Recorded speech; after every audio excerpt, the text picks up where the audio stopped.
Eric ten hag থাকবেন কি থাকবেন না সেটাকে যদি আমরা এক সাইডে সরিয়ে রেখে কালকের ম্যাচে কেন বলছি ডিজার্ভিংলি ম্যানচেস্টার ইউনাইটেড ম্যাচটা জিতেছে, হয়তো ম্যাচের স্ট্যাট দেখলে আপনি বুঝতে পারবেন যে 27% বল পজিশন ইউনাইটেডের কাছে ছিল, কিন্তু ইট ডাজ নট ম্যাটার। কেন ম্যাটার করে না? কারণ আপনি যখন ট্রানজিশনে ভালো করেছেন এবং ইউনাইটেডের কোচের সবচেয়ে বড় মানে লক্ষ্য ছিল এই সিজনের শুরুতে, তিনি দলটাকে বলেছিলেন যে তিনি ট্রানজিশনে ওয়ার্ল্ডের বেস্ট টিম বানাতে চান।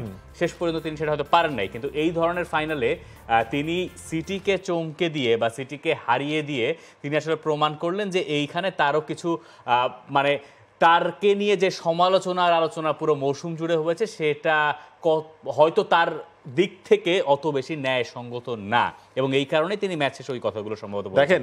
লিগে 8 নম্বরে থেকে ম্যানচেস্টার ইউনাইটেড তারা আসলে শেষ করলো। এখন যেহেতু হচ্ছে আপনার এই এফএ কাপটা তারা জিতেছে, নেক্সট সিজনে ইউরোপিয়ান কম্পিটিশনেও তারা থাকছে, এটা কনফার্ম হয়ে গেছে। তবে এই ম্যাচেও যদি আপনি আসেন, ফার্স্ট গোলটা এটা তো হচ্ছে ম্যানচেস্টার ইউনাইটেড লাকি, কারণ সেখানে হচ্ছে একটা নিজেদের মধ্যে একটা ভুল বোঝাবুঝি ভার্দিওল এবং হচ্ছে ওর্তেগার মধ্যে, এবং সেই সুযোগটাই আসলে কাজে লাগিয়েছে গার্নাচো।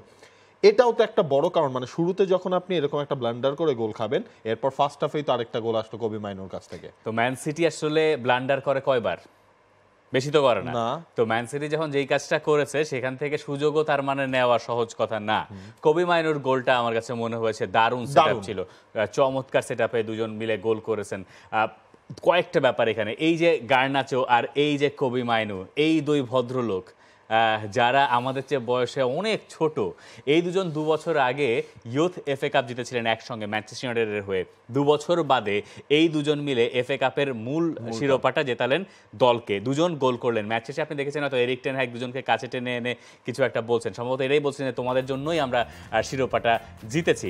এই যে তরুণ ফুটবলারদেরকে তুলে আনার কাজটা এরিক টেন হ্যাগ যে করেছেন, হয়তো টেন হ্যাগ থাকবেন কি থাকবেন না আমরা জানি না এখনো পর্যন্ত, কিন্তু এই সিজনের পারফরমেন্সের একটা বিচার ম্যানচেস্টার ইউনাইটেড করতে যাচ্ছে। এরপরে তারা সিদ্ধান্ত দেবে যে টেন হ্যাগ থাকবে কি থাকবে না। এই ম্যাচের আগেই গুঞ্জনটা খুব প্রবলভাবে উঠে গেল যে এরিক টেন হ্যাগকে বরখাস্ত করে দেওয়া হবে, এই ম্যাচের ফল যাই হোক আর নাই হোক।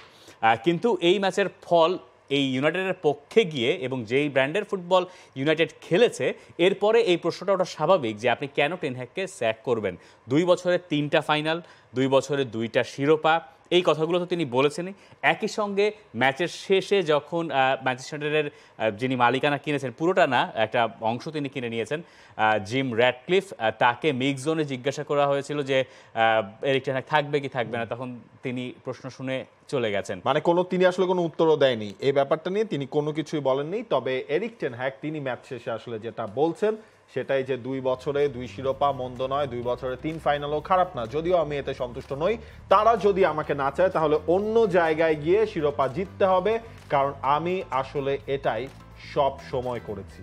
এখন এই কথা বা এই দাবি তিনি করতেই পারেন, যে পরিমাণ ইনজুরিতে তার দল পড়েছে সেই কথাও তিনি বারবার করে বলেছেন এবং একরকম ধুয়ে দিয়েছেন ইংলিশ পান্ডিতদেরকে। এবং একটা জায়গায় তিনি কেন বলেছেন এই ডিফেন্সিভ পার্টনারশিপের কথা বা অন্যান্য জায়গার কথা, দেখেন কালকে ডিফেন্সে কে ছিলেন সেন্টার ব্যাকে, রাফায়েল ভারান আর লিসান্দ্রো মার্তিনেজ। এই দুজনের কারণে ইউনাইটেড গেল মৌসুমে টপ 4-এ ফিনিশ করতে পেরেছিল, লিগ কাপে শিরোপা জিতেছিল। এই দুজন ফুটবলার কেন ইম্পর্টেন্ট? এই দুজন খেলা শুরু করেন। লিসান্দ্রো মার্তিনেজের খেলা দেখেন, লিসান্দ্রো মার্তিনেজ শুধুমাত্র খেলা না, আপনি খেলা বাদ দেন, খেলা ছাড়াও গার্নাচো যখন ফার্স্ট গোলটা করলেন, গার্নাচো ফার্স্ট গোল করার পরে ওই দিকে যখন সেলিব্রেশন করছেন ওখানে সিটির সমর্থকেরা সবাই দাঁড়িয়েছেন। গার্নাচো তো একটু তরুণ, তার ভেতরে ওই উদ্দীপনাটা কাজ করেছে। তিনি সেলিব্রেশন শেষ, এরপরে আবার সিটি গ্যালারির ওদিকটায় গিয়ে নিজের ব্যাজে চুমু খাচ্ছিলেন। তো এটা অনেক সময় সমর্থকদেরকে তাতিয়ে দেয়, অপোনেন্ট সমর্থকদেরকে, এবং সেটা করলে পরে আপনার দলের জন্য সমস্যা। আপনি নিশ্চয়ই চাইবেন না আপনার সমর্থকরা ওই অপোনেন্টকে বেশি সমর্থন দিক। লিসান্দ্রো মার্তিনেজ গার্নাচোর কাছে তিনি চলে যাচ্ছিলেন, তিনি গার্নাচোর কাছে গিয়ে তাকে টেনে এনেছে বলছে এটা করা যাবে না, পাঠিয়ে দিয়েছে। এই যে স্কুলিং করা এবং এই যে ম্যাচিওর ফুটবলাররা যে তরুণ ফুটবলারদেরকে শেখায় এবং একটা দলের ভারসাম্য এনে দেয়, এই সব কারণে এই সব ফুটবলার দলে থাকাটা খুব বেশি গুরুত্বপূর্ণ। এগুলো আপনি এরিক টেন হ্যাগের পক্ষে যুক্তি দেখাতেই পারেন। লেটস সি আসলে ম্যানচেস্টার ইউনাইটেড তারা কি ডিসিশন নেয়। তবে সিজনটা ম্যানচেস্টার ইউনাইটেড শেষ করলো একটা ট্রফি জিতে লিগে 8 নম্বরে থেকে। For more updates, subscribe to our YouTube channel and click on the bell icon. Follow us on Facebook and Instagram.